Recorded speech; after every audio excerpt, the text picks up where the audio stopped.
for joining me today for Real Estate Religion and You. Today I want to talk to you about a book, Auctions, Sealed Bids, Sheriff Sales, Tax Sales, Government Bank Mortgage Foreclosures, and more. This book is primarily for the do-it-yourself investor, the ones who want to find the properties and don't want to waste a whole lot of time having someone else do it for them. If you want to look for properties and you want to save on some broker's commission, this is the book for you. Not only does the book list the websites for auctions, sealed bids, sheriff sales, tax sales, government bank, mortgage foreclosures, and more, but it lists the website will actually tap you into the entire state of the United States. Any state that you want to locate property in, it's in my book, because the website will lead you directly to the state that you're looking for. It gives you the instructions in terms of how to look. The website will guide you in terms of how to locate the property, how to determine where the sale is taking place, how to find out how much the property, the asking price is, and how you can place an offer. Some of the properties do not need a real estate broker. Now that's ironic because my name is Sylvia Black and I'm a licensed real estate broker with affordable homes and apartments. So why would I be selling a book that doesn't require a real estate broker? Well, some of the sales don't. This is for, I know a lot of investors starting out. You want to get some information. Sometimes you don't want to be asking nobody else. You want to be independent. You want to say, let me go ahead and see if I can find and locate what I need to locate. And then, I'll contact you when I'm ready to place an offer. But I want to spend some time looking. And then you have some investors, and say, well, hey, I just want to, you have somebody else look for me because I don't have time to do all that. So then you get yourself a real estate broker or, a salesperson, and you say, look, find me this, find me that. This is what I'm looking for, blah, blah, blah. And then they locate it for you. You go look at it. You provide proof of funds. You put your offer in, and that's that. Simple, right? Well, this leads to a lot of different creative ways. There's not just one way to purchase a property. You can purchase a property with or without a broker at some of these transactions.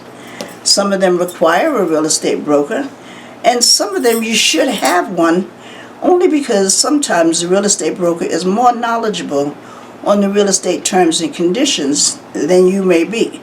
See, it's a real estate broker's job to stay on top of the real estate market, to know the ins and outs, all the details.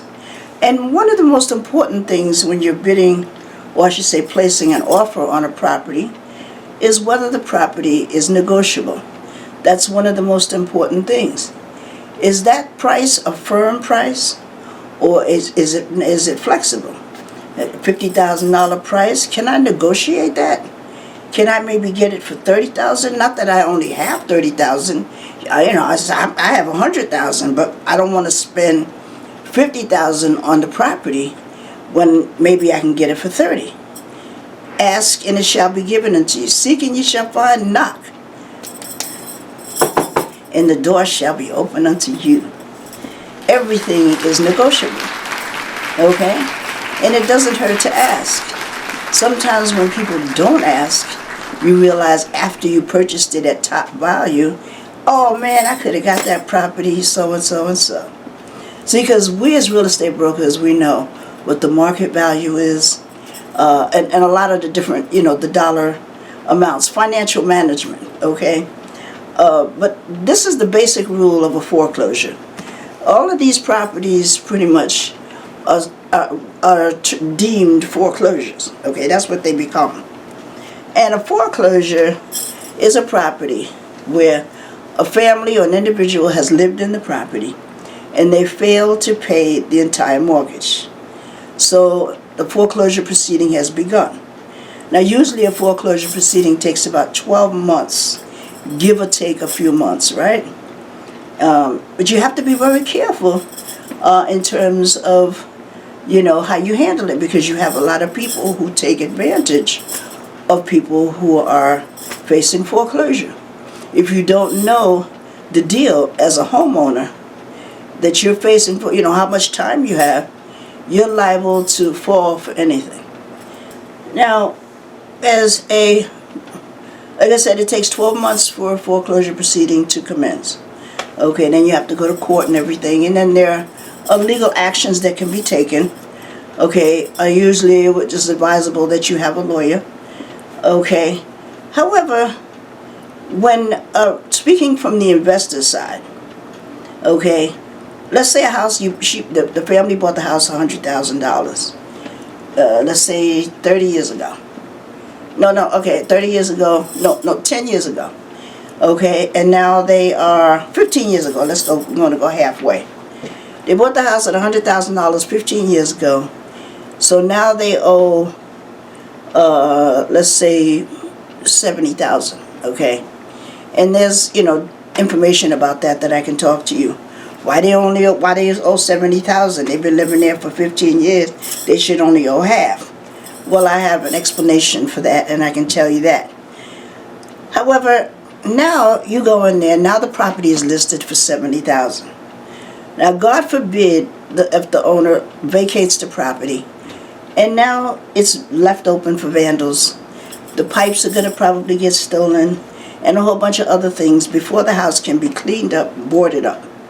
Okay, so now the house is worth possibly maybe $50,000 in its current condition, right? So now the house is placed on the market for maybe $55,000. Because see, the bank, all they only want to do is recoup their money. They're not in the business of property management. They just want the money. So $50,000 is what they're asking. So now you put the property up on sale for $50,000. You're the first one there. You want to put in an offer. What do? Can you inspect the property before you put your purchase bid on it? That's an important factor that will determine whether you can negotiate it or not. Are you going to ask them, can I have it for 30? My offer is 30. Okay, Mr. X is going to offer 35. Miss Y is going to offer 40. Okay, so in some cases the highest bidder gets it, and in some cases the seller makes the decision. Okay, so remember, we're talking about auctions, sealed bid, sheriff sales, tax sales, government bank mortgage foreclosures, and more. Okay, so we're talking about almost every conceivable type of way that a property is sold. A foreclosure, I should say. Not a property, not a market value property. Because those are in the open market. Those are sold for top dollar. Okay, these are for the investor who wants to buy a property at below market value. Don't mind if there's a little bit of work that's needed to be done. Nevertheless, you got yourself a piece of property at a nice price, which is going to capitalize, and the value is going to be assessed and appraised, and you will get your money back. So don't forget to get a copy of this. Available at Amazon and Barnes & Nobles.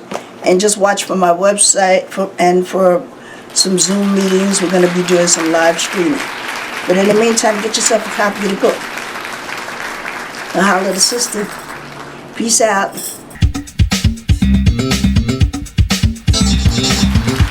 To introduce to you a book that I have written entitled Achieving the Dream of Homeownership Early in Your Life. Okay, this is a step-by-step guide to buying a house. Are you looking to buy a house for the first time? Are you a first-time home buyer? Well, this book is for you.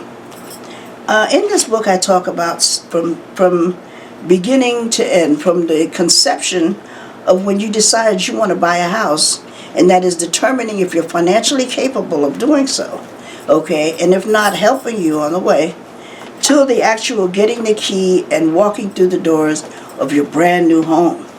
Now, it'll be new to you, but it may not be new on the market, okay, and I can talk about that.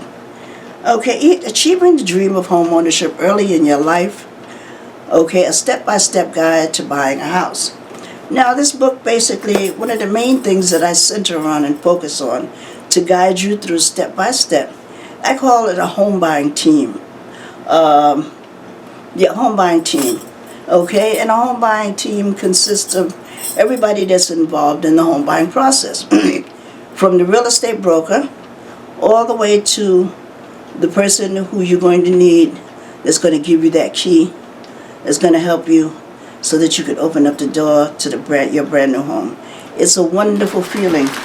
Let me tell you, when you buy a house and there you are at your front door, house that you have, it's all yours. You know, it's so big it looks like an apartment building compared to where you was living at before. Okay? And here you are going into your new house. You know, much bigger than something you've ever had. And now you own it. Okay? So it's, you know, not difficult, but you got to know what you're doing, because if you don't know what you're doing, you can end up with a lemon. Now, lemons are usually referred to as in cars, but I say lemon because you understand what it is. When you're dealing with a car, you know what a lemon is. So when you're dealing with buying a house, you know, you can sort of understand what I mean with a lemon. Now, a lot of things that you need to look for when you're purchasing a home. Okay, when you're buying a house, when you're inspecting the house. Okay, there are down payment and closing cost assistance available to you, which I talk about in here. Different types of mortgage companies that would allow you to be able to pay such a low down payment. Let's say you buy a house for $100,000. The average down payment is $20,000, which is 20% for conventional mortgages. And I know you may not understand what I'm talking about, and I'll be glad to explain it to you when you attend my Zoom meetings and workshops and seminars. And when you get a copy of the book, actually, you can sit out and read it and take your time and do it at your leisure. Okay? Now, achieving the dream of home ownership early in your life, a step-by-step guide to buying a house.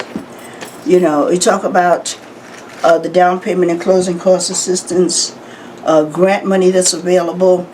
For example, you buy a house at $100,000. In some cases, you could get a grant for probably $20,000 or $30,000, which means that $20,000 or $30,000 can be deducted from the purchase of the home.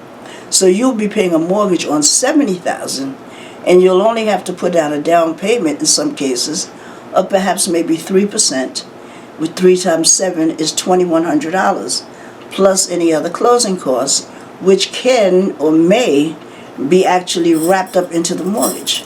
Okay, if you're a veteran, okay, you could be paying virtually $100 as a down payment.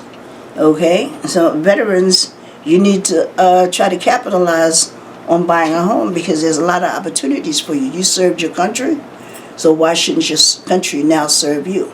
So get a copy of Achieving the Dream of Home Ownership Early in Your Life, a step-by-step guide to buying a house. Okay, I talk about the intricate things that you need to know. Safety issues, okay, when purchasing a house. What to look for when you're inspecting the house. Yes, you're going to need an inspector, definitely. A licensed inspector. You're going to need a licensed appraiser. This is part of the home buying team.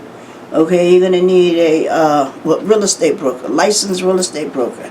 Okay, you're going to need a title company. You're going to need a lawyer, because the lawyer is going to be on your side. They're going to help you make sure that all of the T's are crossed and all the I's are dotted. Okay, there's so many advantages to purchasing your first home. Okay, if you own a home in the past, then in order to be qualified as a first-time home buyer, then you would need to have not owned a home for 3 years. And then you can qualify, you may be able to qualify for as a first-time home buyer and still take advantage of the down payment and closing cost assistance, as well as the grant monies that are available to first-time home buyers. Okay, there are several other incentives. Sometimes employers actually participate in first-time home buyer ownership. For example, some of them match. They have an account where they match your funds, like an IRA, where you put a certain amount of money in the bank. For every dollar that you put in the bank, they'll match it by $1, and that money will go specifically towards buying a house. Okay, so you work there for 5 years or whatever, and you put, let's say, $1 minimum. $1 you get paid every week. That's $4. 52 weeks, that's $52 a year. Let's just say hypothetically, make the math easy. 10 years you've been working there, you got $520, let's say.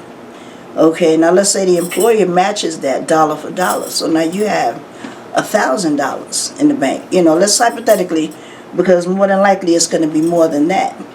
Okay, you can times that by 2. And now you got $2,000. Times that by 4, you got $4,000.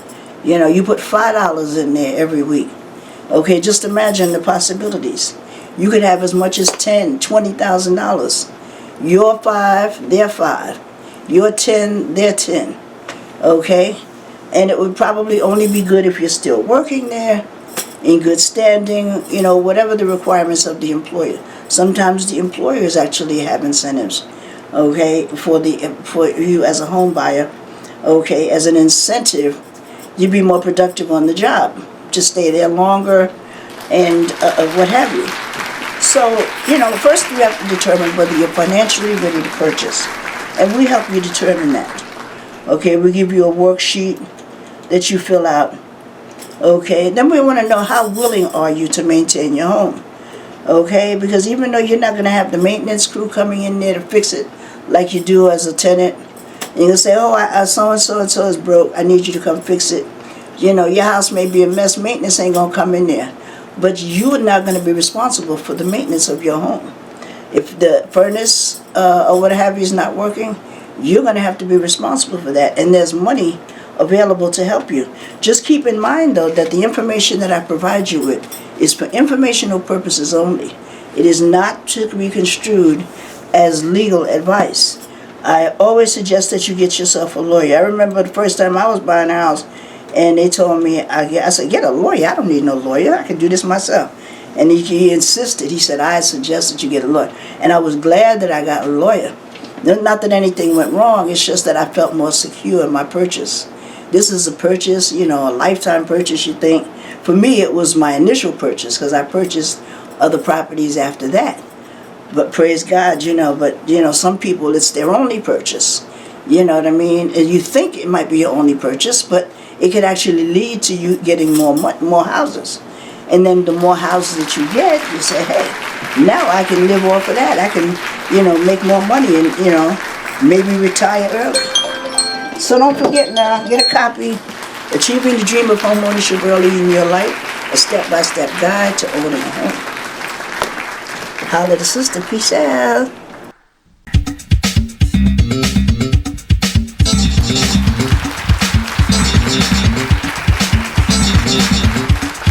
Hello, my name is Sylvia Black. I'm a licensed real estate broker with affordable homes and apartments.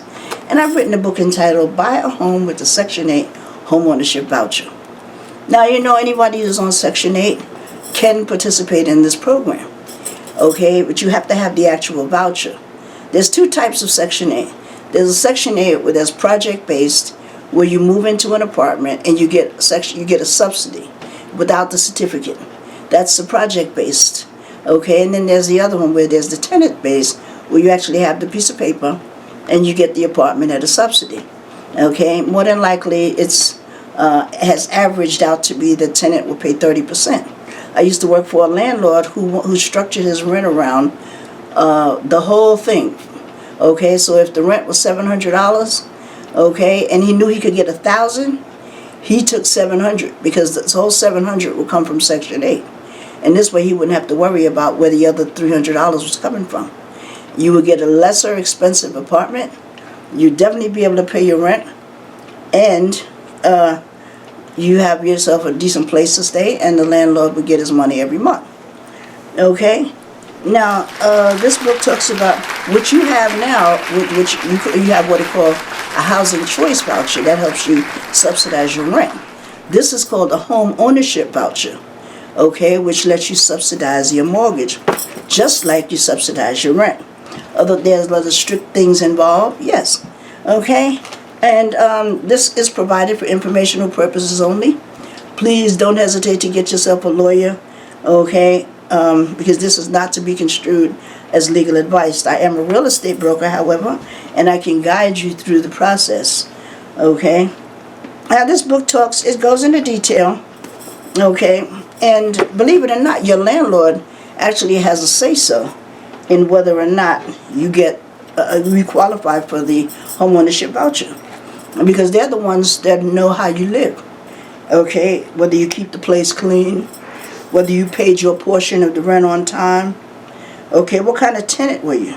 Did you violate the lease? Things of that nature. You see, so all of that counts if you're looking to buy a home.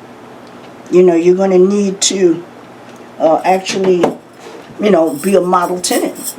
You want to own your own home and you want to use that Section 8 voucher, you're going to have to be a model tenant, and you're going to have to do the right thing. Because the landlord is going to be one of the parties that's going to say whether you are going to get that home ownership voucher or not. Now, there's free education that's available, seminars and workshops that we also offer. We can refer you out to wherever you need to go. Okay, we have you come in. It's suggested, yes, that you purchase a copy of the book. This way you can look at the information and read it at your leisure and become educated. Because my motto for affordable homes and apartments is an educated consumer is my best customer. Okay, because the more you know, the better it is, the easier it will be for you to buy a house. You say, oh, I understand that now. I know what that process means. I know what to look for when I'm inspecting my house, or what have you. I know what to do or what not to do. And even if you decide to take a house that has a defect in it, okay, because, some of the houses may need work and there's a mortgage for that. But, you'll know what to do and how to handle that. Okay, you either get it fixed or you can do it yourself if the mortgage company allows it, or it has to be done and you know whether that's the kind of house you want or not, because you know what the long-term effects are. Now, when you get a house, you're not expected to get a house and move out of it. Okay, this is supposed to be a long-term investment, not necessarily for the rest of your life, but it could be. But at least for 10 years, 15, 20 years or so, you're expected to live in the house. Now, there are down payment and closing cost assistance available. Okay, and as you know, this program is for low to moderate income individuals and families. Okay, so you could be getting a Social Security check, my sister, my brother, okay, and still qualify for a homeownership voucher. Okay, you may qualify. There's no guarantee that you will, but you could qualify having a Social Security check. That means that the elderly could qualify. There's a couple of different kind of mortgages for. You could get it with the Section 8 home ownership voucher, or you can get, there's another type of mortgage that I could talk to you about. Okay, if you're a family starting out, a young family, that apartment or that townhouse that you're living in, you're going to outgrow that very quickly in a couple of years. And you may have gotten bigger as a family just on the waiting list alone. So now you move in and here you are pregnant, so you're going to have to move out of there soon. So you look at a house, 4 bedrooms.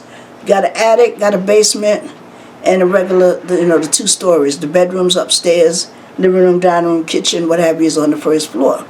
Now, this is the first place in Western New York that I came that I have seen houses that do not have attics, and some of them do not have basements. Matter of fact, the first house that I got for $2,000, it did not have a basement. It had crawl space, okay, and it did not have an attic. It had 2 stories. The first story was the living space. There was a 1-bedroom in the front and a 2-bedroom in the back. And the previous owner had subdivided part of the attic. Well, it was a second floor. It wasn't really an attic, but I guess it was because it was unfinished. And they had subdivided it and made a 2nd bedroom upstairs. So the back apartment had 2 bedrooms. The front apartment had 1 bedroom. Okay, and then there was the unfinished attic, which the 1-bedroom apartment had access to, which I finished and turned that into a 2-bedroom. Okay, and for the owner lived, I lived in the front and then the tenant lived in the back. So crawl space, I never saw crawl space before, never saw a house without an attic, but they do exist. And sometimes that can be beneficial for some people because you don't have that much house that you got to worry about. You don't have to worry about securing all of those hundreds of windows. Because when you get a house, you got a lot of windows.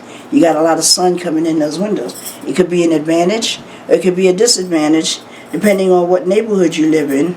And then you have to make sure that the windows are protected and sealed so that you don't have to worry about anybody sneaking in, okay, or breaking into your house. You want to make sure it's safe and secure for you and your family when you're there and when you're not. Okay, so buying a home with a Section 8 home ownership voucher, like I said, there's down payment and closing cost assistance available. There's grant money available for the first-time home buyer. You're getting Section 8. You have to take the educational course, which is free, and you have to pass it. Okay, and I also work with you. Okay, of course, you come to me, I'll be the one showing you the house, and I'd be the one selling you the house, actually, because we don't just show houses, we sell houses, okay? And we're going to educate you on everything that you need to know about buying a house, you know, ask you questions or what have you. But the book is going to give you your quiet time. It's going to let you know what you need to do, okay? When you're not talking to me, when you're not talking to your housing counselor, when you're not talking to one of the home buying team members, okay, you know who to talk to, you know who to ask, and definitely you're going to have yourself a lawyer. So I want to thank you for joining me. Definitely get a copy of the book. It's available on Amazon and Barnes & Noble. And or you can contact Affordable Homes and Apartments, okay, at the number at the bottom of your screen. Okay, and I want to ask you to thank you for joining me. Please look out for our website and or for our Zoom live streaming on YouTube and other social media channels. So I want to thank you for joining me today and ask you to holler at a sister.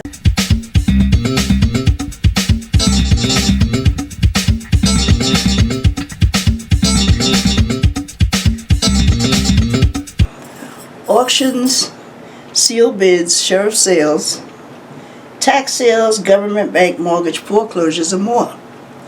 This book is primarily for the do-it-yourself investor, the ones who want to find the properties and don't want to waste a whole lot of time having someone else do it for them.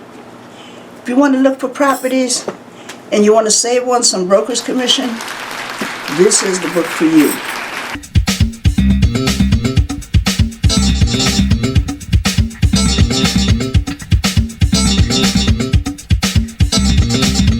To introduce to you a book that I have written entitled Achieving the Dream of Home Ownership Early in Your Life. Okay, this is a step-by-step guide to buying a house. Are you looking to buy a house for the first time? Are you a first-time home buyer? Well, this book is for you.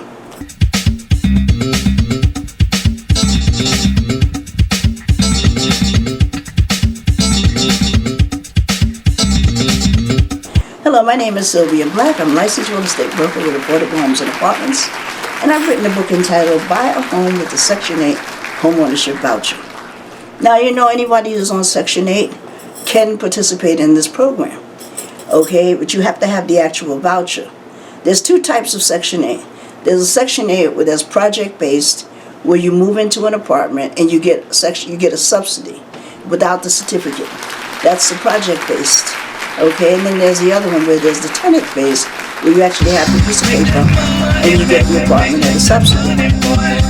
Make that money, make that money, make that money, make that money,